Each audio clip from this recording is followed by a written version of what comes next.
অনুভৱ আচলতে ভালেই যোৱা বছৰো যেহেতু দি গৈছো এবছৰো দিবলৈ আহিছো এটাই বিচাৰো যাতে প্ৰাৰ্থীগৰাকী ভাল হয় আৰু আমি আমাৰ গাঁৱৰ আৰু আমাৰ দেশখনৰ উন্নয়নে বিচাৰো এটাই কথা ক'বলৈ যাম ৰাজনীতি মানে দুৰ্নীতি যেহেতু আহি পৰিছে আৰু দেখা গৈছে বৰ্তমান বহু ক্ষেত্ৰতে অকল দুৰ্নীতি বা স্বাৰ্থ জড়িত হৈ থাকে নিজৰ আৰু এতিয়া মই এটাই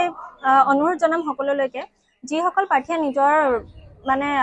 ইলেকশ্যনৰ কাৰণে প্ৰাৰ্থিত্ব আগবঢ়াইছে তেওঁলোকে যাতে এই দুৰ্নীতিবোৰৰ পৰা আঁতৰি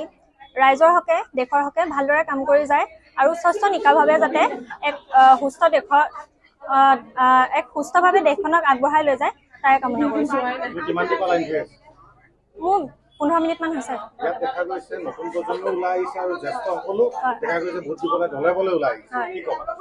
আচলতে সকলোৰে নিজৰ নিজৰ প্ৰাৰ্থীৰ বিচাৰি থৈছে কিন্তু এটাই অনুৰোধ জনাম যেহেতু আমি যুৱ প্ৰজন্ম আমি এটোৱে বিচাৰো যাতে আমাৰ আগত যি হৈ গ'ল সেইখিনি আমি চাবলৈ নাযাওঁ বৰ্তমান সময়ত যিখিনি হ'ব বা যিখিনি হ'বলৈ গৈ আছে সেইখিনি যাতে ভালদৰে স্বচ্ছ নিকাভাৱে হৈ যায় যেহেতু দেশৰ ভৱিষ্যত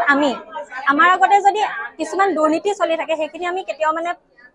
বিশ্বাস কৰিব নোৱাৰো বা কিছুমান মানুহৰ পৰা আমাৰ এইবিলাক হেৰিটো উঠি যাব বিশ্বাসটো সেই এটাই বিচাৰো যাতে সকলো নিকা স্বচ্ছ আৰু সবলভাৱে হৈ যায় অনুভৱ আচলতে ভালেই যোৱা বছৰো যেহেতু দি গৈছো এবছৰো দিবলৈ আহিছো এটাই বিচাৰো যাতে প্ৰাৰ্থীগৰাকী ভাল হয় আৰু আমি আমাৰ গাঁৱৰ আৰু আমাৰ দেশখনৰ উন্নয়নে বিচাৰো এটাই কথা ক'বলৈ যাম ৰাজনীতি মানে দুৰ্নীতি যেহেতু আহি পৰিছে আৰু দেখা গৈছে বৰ্তমান বহু ক্ষেত্ৰতে অকল দুৰ্নীতি বা স্বাৰ্থ জড়িত হৈ থাকে নিজৰ আৰু এতিয়া মই এটাই অনুৰোধ জনাম সকলোলৈকে যিসকল প্ৰাৰ্থীয়ে নিজৰ মানে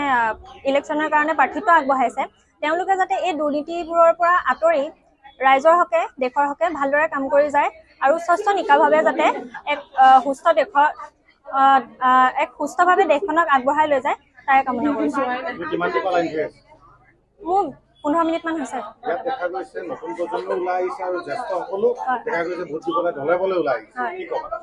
আচলতে সকলোৰে নিজৰ নিজৰ প্ৰাৰ্থীৰ বিচাৰি থৈছে কিন্তু এটাই অনুৰোধ জনাম যেহেতু আমি যুৱ প্ৰজন্ম আমি এটোৱে বিচাৰো যাতে আমাৰ আগত যি হৈ গ'ল সেইখিনি আমি চাবলৈ নাযাওঁ বৰ্তমান সময়ত যিখিনি হ'ব বা যিখিনি হ'বলৈ গৈ আছে সেইখিনি যাতে ভালদৰে স্বচ্ছ নিকাভাৱে হৈ যায় যেহেতু দেশৰ ভৱিষ্যত আমাৰ আগতে যদি কিছুমান দুৰ্নীতি চলি থাকে সেইখিনি আমি কেতিয়াও মানে বিশ্বাস কৰিব নোৱাৰো বা কিছুমান মানুহৰ পৰা আমাৰ এইবিলাক হেৰিটো উঠি যাব বিশ্বাসটো সেই এটাই বিচাৰো যাতে সকলো নিকা স্বচ্ছ আৰু সবলভাৱে হৈ যায়